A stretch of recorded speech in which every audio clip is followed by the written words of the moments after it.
I endured being the neglected daughter while my golden child younger sister was showered with love. But after an argument about dirty dishes with my parents on my 18th birthday, they kicked me out of the house. Growing up, I always felt like the wallpaper in my own home, always there but never really noticed. It's not like I was expecting parades in my honor every day, but a little acknowledgement would have been nice, you know? If you ever wanted to know what being invisible felt like, you should have dropped by my house during one of my sick spells. Trust me, it wasn't like those TV shows where the sick kid gets pampered and fussed over. Nah, in my case, it was more like being part of the furniture. Useful, but not really something you pay much attention to unless it's in your way. This one time, right before midterms during my junior year, I caught the flu. Bad. I'm talking about the real deal, the kind that knocks you flat and makes you wish you could just sleep through the whole miserable experience. Now, usually a sick kid would mean a change in the daily rhythm of the house, right? Well, not in mine. It started on a Monday. I remember because I tried to get up for school and nearly collapsed back into bed. I was burning up. My head felt like it was being squeezed in a vice, and every limb in my body ached like I'd run a marathon the day before. So there I was, a snotty, feverish mess, barely able to shout a weak "Mom" towards the door as she hustled about getting Amanda ready for her big dance audition. "Can you check on me?" I croaked out as she passed by my room, her hands full of Amanda's sparkly dance costumes and makeup kits. "I think I'm really sick." She poked her head in, forehead wrinkled more in annoyance than concern. "Just take some aspirin and try to get some rest, honey. I don't have time right now. Amanda's audition is today, and we're already late." With that, she was gone. The front door slammed shut minutes later, the sound echoing weirdly in the empty house. It was just me, alone, feeling like crap, and suddenly very aware of just how low I ranked on the family priority list. For the next 3 days, my room became my little quarantine zone. I drifted in and out of feverish sleep, waking up occasionally to the sounds of the house. Amanda practicing her routines, the clatter of dishes, the muffled tones of my parents' voices discussing everything and anything but me. One night, I lay there listening as they went on about how Amanda's audition went, her chances of getting the lead role, and what they'd do to celebrate if she got it. It wasn't like they completely ignored me. Mom would pop her head in once in a while, remind me to drink water, maybe leave some soup on the nightstand if I was awake. But it was all done in a sort of automatic check-the-box way that made me feel more like a chore than a son. Then there was Amanda. Look, I know it sounds like I'm painting her as the villain here, but she's not. She's just caught up in her world, a world where she's the star, and I'm not even sure I'm in the cast. When she did come in to see how I was doing, it was usually on her way out, her sympathy quick and rehearsed before she dashed off to meet friends or attend another practice. "Hope you're feeling better now," she'd say, not really asking because she didn't plan to stay long enough to hear the answer. It was during one of those sick days, though, that something shifted for me. It was a Wednesday, and I was lying there, staring at the ceiling, the house quiet, except for the distant sound of Amanda practicing. I started thinking about all those paintings I'd done, stacked up against the walls of my room, scenes filled with color and life, and how in contrast my real world felt so gray and muted. So, birthdays in my house? They're kind of a big deal. Well, at least when it's Amanda's. Mine, on the other hand, tends to get the short end of the stick, which is especially tough since our birthdays are just one day apart. Yeah, you heard that right. While she gets the red carpet treatment, mine is more like an afterthought, a box to tick before moving on to the main event.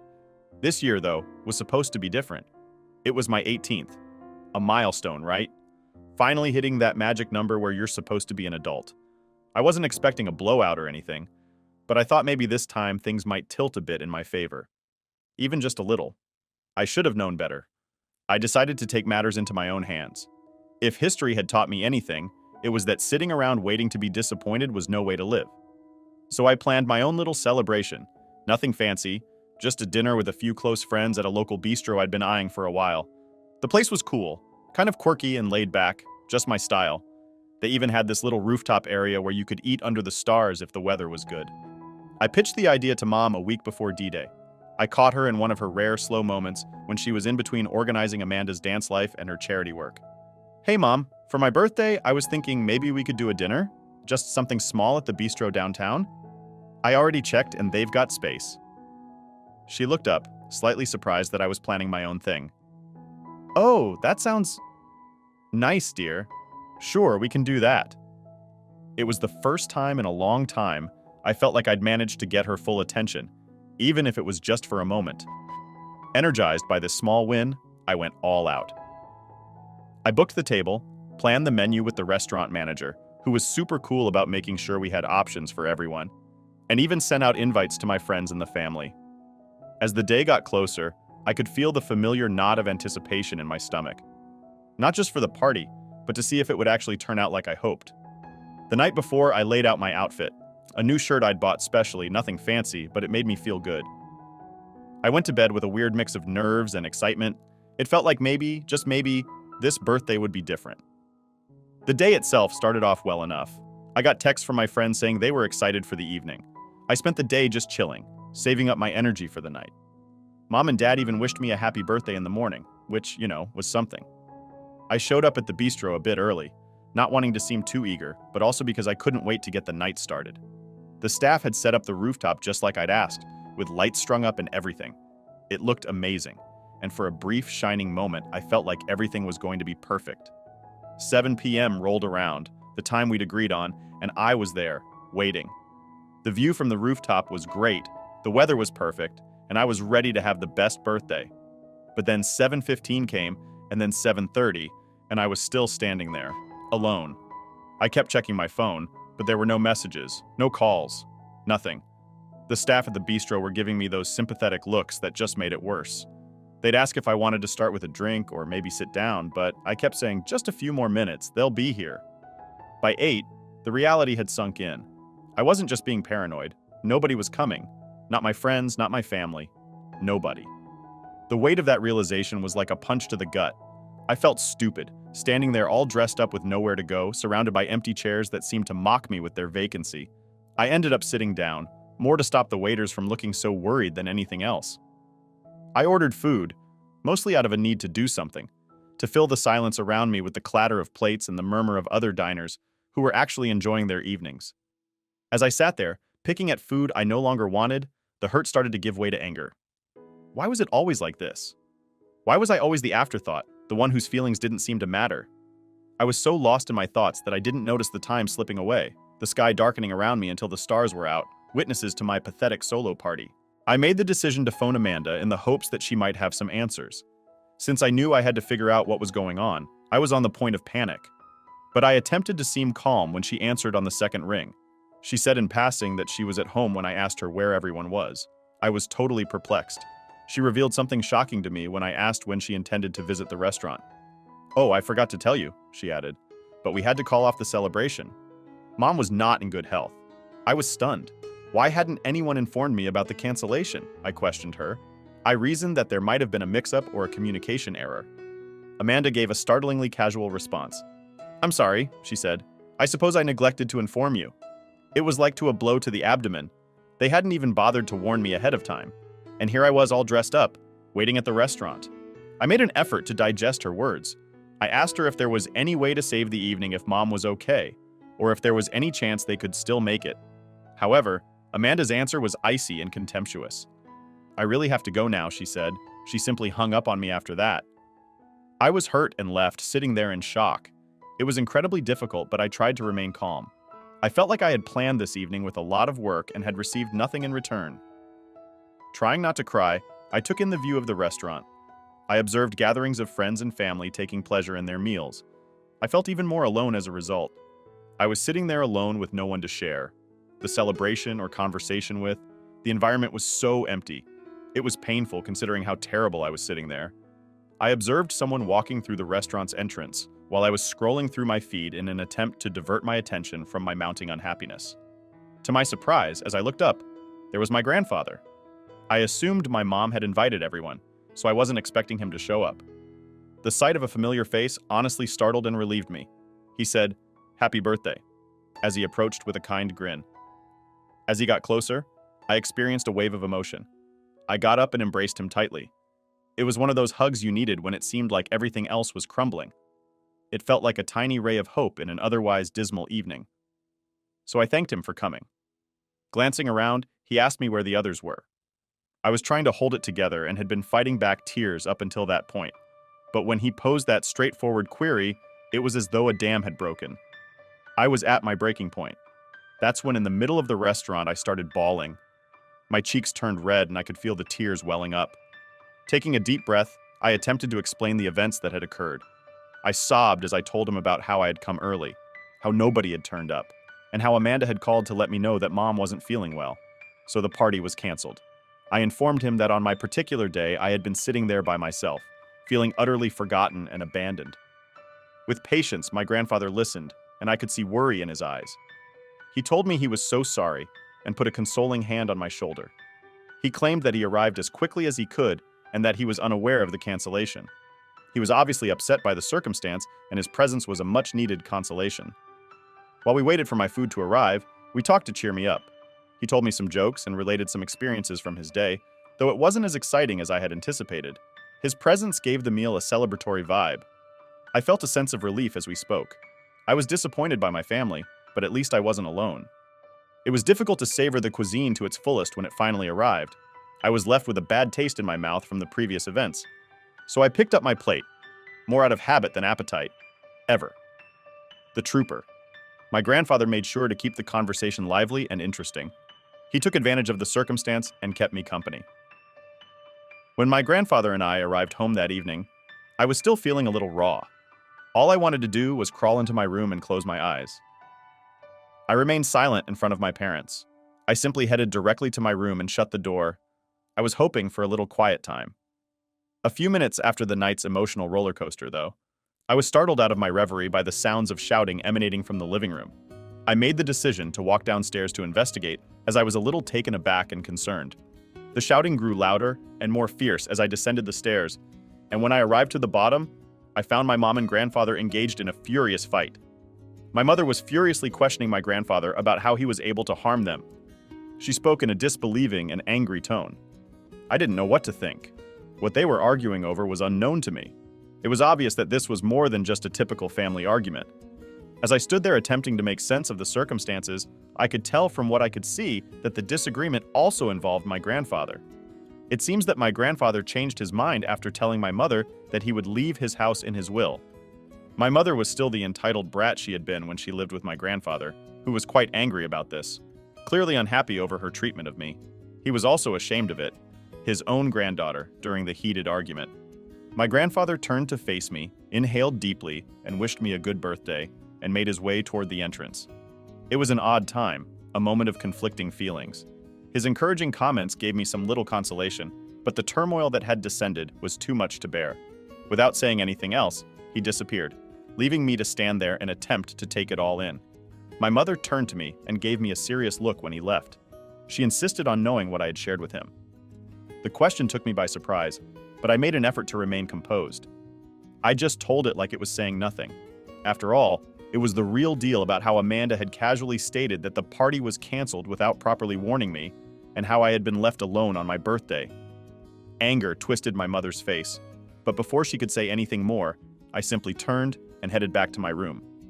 Exhaustion and frustration mixed as I leaned against the door and shut it behind me. It had seemed like a long night, and I had hoped for a tranquil end to a challenging day. I eventually collapsed into my bed and attempted to quiet my racing mind. I wanted to skip ahead to the rest of the night because I was so emotionally spent. I felt even more alone after the argument, and I couldn't get rid of the feeling that I was a part of something much bigger than myself. I was left wondering if this was how things would always be or if things would ever change.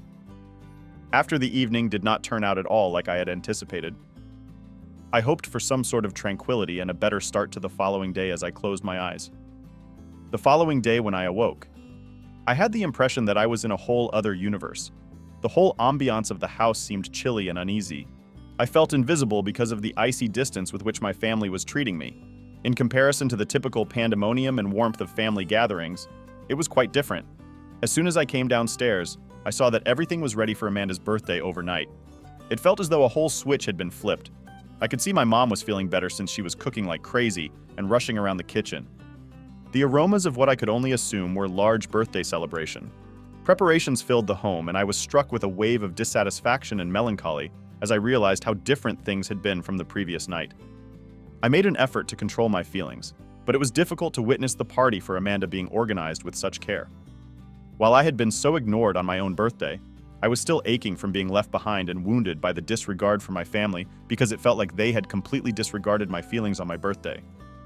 I made the decision to leave rather than merely sit back and watch them get ready for Amanda's party. I spent the night at my closest friend's place. After packing a few things, I needed to get away from the stress and chilly atmosphere of my house. I wanted a place to go where I could be understood and made to feel welcome. The home of my closest buddy served as a haven where I could at least experience a semblance of comfort and routine. Though it was an impulse choice, it seemed the proper one at the time. The strange thing was that my mom didn't even try to call me after I departed. No call or text asking me to return for Amanda's birthday was received. They acted as though my absence had no bearing on them at all. That was a serious blow to my already hurt emotions. It got me thinking, did they truly not want me around? Or were they simply indifferent to my presence and not interested enough to want to get in touch? I'm now writing this piece while sitting at my best friend's house and attempting to make sense of everything that has transpired. It's difficult for me to get rid of the rage and grief I'm experiencing. It's annoying to feel like I'm so unimportant to the ones I should be closest to. I'm attempting to ascertain how to handle these feelings and proceed. I'm contacting you because I need some guidance. How can I deal with having these feelings? How can I get past my feelings of grief and rage about what happened instead of letting this destroy me? I want to figure out how to get past it right now. Any guidance or words of support would be greatly appreciated. I appreciate you listening to my tale. Update 1. Hello to all of you. I have a lot of news to share with you. My residence has been evicted from me. Yes, the sound matches the drama. My parents evidently couldn't wait for me to go to college, even though it's just a few weeks away. The most insane aspect. It all began when I neglected to do the dishes. This is how things transpired then. One night my mother lost it totally because I hadn't gotten around to doing the dishes. She became really angry with me, accusing me of being entitled and ungrateful, saying that I never helped her around the house and all that kind of stuff. She seemed to be exaggerating the situation greatly. I made an effort to clarify that it was only one night and that I had been really busy getting ready for college. But rather than being calmer, her anger just increased. Yes, I gave up on patience too. I retaliated angrily, telling her how I felt about the way they had treated me all these years, how I was always the one who was overdone, and how my birthday was just another instance of their disdain. After I let everything out that I had been holding inside for years, I was unable to control myself. I told her about my upset feelings over everything, including the emotional detachment and Amanda's preference that, as you may imagine, did not go down well when things grew incredibly hot. My mom shouted for me to go as her face brightened red, though not surprised. I was astounded. Although I had predicted this for some time, I didn't anticipate that something as unremarkable as the dishes would set things off. I left without waiting for any further drama. I laughed as I grabbed the bag and added some necessities. I didn't even try to provide a lengthy farewell or explanation. I had to leave before things worsened because I was too angry. I told my mother that I needed to be somewhere else for the time being, and that I would return for my belongings when I went to college. I went directly to the home of my closest friend as I was heading there. I gave her a call to see if it would be okay if I crashed there for a while. Fortunately, she informed me I could stay for however long I needed to, and was really accommodating. Ever since, her apartment has been a refuge for me. Now I'm at a loss on what to do. Update 2. Hello to all of you. Though it has only been a few weeks since my last post, I felt it was only right to inform you all on my progress. To be honest, I haven't been doing much of anything, although there is some news that you might find interesting.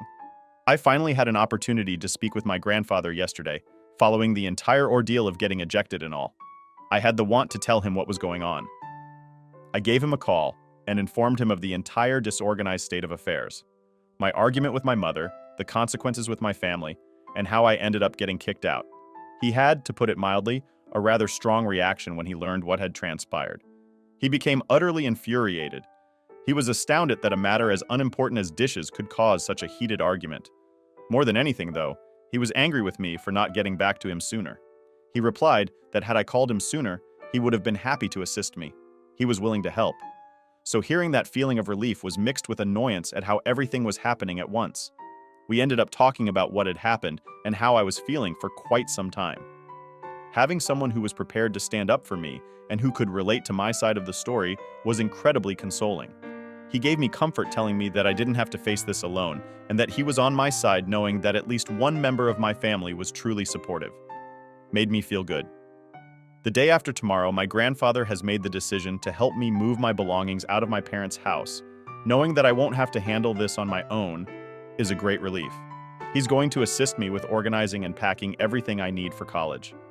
To be completely honest, I'm a little anxious about seeing my parents again at the house, but having my grandfather there gives me a lot more self-assurance. Update 3. Hello to all of you. I'm sorry to inform you that I have another update, but it is not a good one.